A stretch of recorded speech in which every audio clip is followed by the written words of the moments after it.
Tirupati RTO ఆఫీస్లో server down కావడంతో వాహనదారులు ఇబ్బందులు పడుతున్నారు. 2 రోజులుగా సర్వర్ సరిగా పనిచేయకపోవడంతో ఇబ్బందులు పడుతున్నామని చెబుతున్నారు. సర్వర్ సమస్యతో డ్రైవింగ్ లైసెన్స్, డ్రైవింగ్ రెన్యువల్ జరక్క ఇబ్బందులు పడుతున్నారు.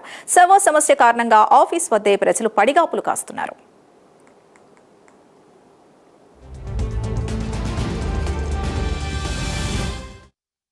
రెండు రోజులుగా సర్వర్ సరిగా చాలా స్లోగా వర్క్ చేస్తూ ఉంది, పని చేయడం లేదు.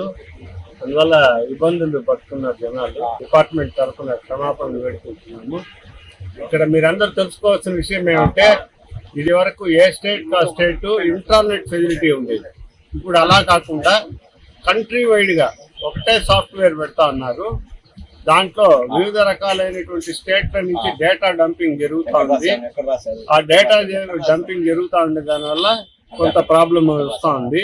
సెంట్రల్ గవర్నమెంట్ వ్యూ ఏమంటే 1 కంట్రీ 1 ట్యాక్స్ అనే పాలసీ తీసుకొని రావాలని.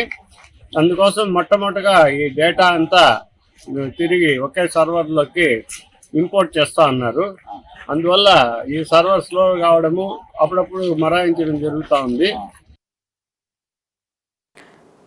మరింత సమాచారం మా కరెస్పాండెంట్ రవివర్మ అందిస్తారు. రవివర్మ, తిరుపతి ఆర్టీఓ ఆఫీస్లో సర్వర్ డౌన్ అయినట్టుగా తెలుస్తోంది. అది కూడా 2 రోజులుగా సర్వర్ డౌన్లో ఉన్నట్టుగా తెలుస్తుంది. ప్రస్తుతం అక్కడ అధికారులు ఏమంటున్నారు? సింధు, తిరుపతి ఆర్టీఓ కార్యాలయంలో గత 2 రోజులుగా సర్వర్ డౌన్ అవడంతో ప్రజలందరూ తీవ్ర ఇబ్బందులు అయితే ఎదుర్కొంటున్నారు. ముఖ్యంగా లైసెన్స్ రెన్యువల్, అలాగే వాహనాల ఫిట్నెస్ సర్టిఫికేట్లు సకాలంలో పొందలేక ఇబ్బందులు పడుతున్నాం అని చెప్పేసి ప్రజలందరూ కూడా బాగా పేర్కొంటున్నారు. అయితే దీనికి సంబంధించిన అధికారులు మనతో ఉన్నారు. ఎందుకు ఇలాంటి సమస్య ఉత్పన్నమైంది, ఎప్పటిలోపల రెక్టిఫై అవుతుంది అనే దాని మీద తిరుపతి ఆర్టీఓ గారు మనతో ఉన్నారు. వారిని అడిగి తెలుసుకుందాం. సార్ నమస్తే. ఇవాళ సర్వర్ డౌన్ అయింది, గత 2 రోజులుగా ప్రజలు ఇబ్బందులు పడుతున్నారు. ఏంటి సార్, ఏంటి ప్రాబ్లం? ఎప్పుడు లేనట్టుగా ఎందుకు ఇలాంటి సమస్య ఉత్పన్నమైంది, ఎలా చూడాలి? నమస్తే అండి. వాహన్ సర్వర్ అప్డేషన్లో ఉండటం వలన, అట్లాగే చిన్న చిన్న సాంకేతిక సమస్యలు అంటే కూడా జియో క్లౌడ్కి ఏదైనా సరే ఆ టెక్నికల్ చేంజెస్ ఉండటం వలన ఈ సర్వర్లో కొన్ని చిన్న లోపాలు ఉండటం జరిగింది. ఇదంతా కూడా నేషనల్ సర్వర్ కాబట్టి అక్కడి నుంచి మనకు ఏదైనా సరే సందేశం రావాల్సి ఉంది.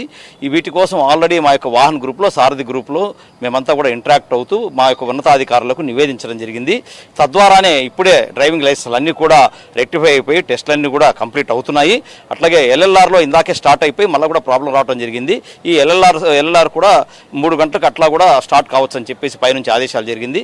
కాబట్టి విధిగా ఈ లైసెన్స్కు ఎల్ఎల్ఆర్కి వచ్చిన వాళ్ళంతా కూడా స్లాట్ మాడిఫై చేసుకుని ఏదైనా చేసుకోదలుచుకుంటే ఫీజుకి ఎలాంటి అంతరాయం ఉండదు. ఫీజు చెల్లించకుండానే వాళ్ళు స్లాట్ మాడిఫై చేసుకోవచ్చు. లేదంటే మాకు ఇచ్చిన వెంటనే మేము కూడా స్లాట్ మాడిఫై చేస్తాము. లేదంటే కూడా 3 గంటల నుంచి ఈ యొక్క ఎల్ఆర్ యొక్క ప్రక్రియ సాయంత్రం 6 వరకు కూడా జరుగుతుందని చెప్పేసి ఈ సందర్భంగా తెలియజేస్తున్నాము. సార్, ముఖ్యంగా అంటే నిన్నటి డేట్తో వాళ్ళు లైసెన్స్ పొందే డేట్ ఉంటుంది, ఒకవేళ కంప్లీట్ డేట్ క్లోజ్ అయిపోతుంది. ఎందుకంటే నిన్న సర్వర్ పనిచేయలేదు ఒకటి. అలాంటి వారి పరిస్థితి ఏంటి సార్? సాంకేతిక సమస్యలు ఉత్పన్నమైనప్పుడు కొన్ని సమయాల్లో చిన్న ఇబ్బందులు అయితే తప్పదు. అటువంటి వారు తప్పనిసరిగా మళ్ళీ రెన్యువల్ చేసుకొని మళ్ళీ డ్రైవింగ్ లైసెన్స్కి అప్లై చేసుకోవాల్సి వస్తుంది. ఈ సమస్య ఎప్పటి లోపల పూర్తయ్యే అవకాశం ఉంది సార్? ఈరోజు 3 గంటల లోపల ఈ సమస్య ఎల్ఆర్లో పూర్తవుతుంది. అట్లాగే డ్రైవింగ్ లైసెన్స్ అయితే పూర్తి స్థాయిలో నిర్విఘ్నంగా జరుగుతున్నాయి. ఇది ముఖ్యంగా అంటే ఈ సాంకేతిక సమస్య ఉత్పన్నమైంది. ఈ సాంకేతిక సమస్య ఒక్కొక్కటిగా రెక్టిఫై అవుతుంది. ఇవాళ సాయంత్రం లోపల 3 గంటల లోపల సర్వర్లన్నీ కూడా ఫుల్ ఫ్లెడ్జ్డ్గా పనిచేసే అవకాశం ఉంది. సాయంత్రం లోపు సమస్య అంతా పరిష్కారం అవుతుందని చెప్పి అధికారులు అయితే స్పష్టం చేస్తున్నారు. చూడాలి మరి ప్రభుత్వం తీసుకున్న చర్యల నేపథ్యంలోనే సర్వర్ సమస్య పరిష్కారం అవుతుందా, లేదంటే ఇవాళ కూడా ఉత్పన్నం అవుతుందా, ఏంటి అనేది కూడా సాయంత్రం వరకు వేచి చూడాల్సిన పరిస్థితి అయితే నెలకొంటా ఉంది.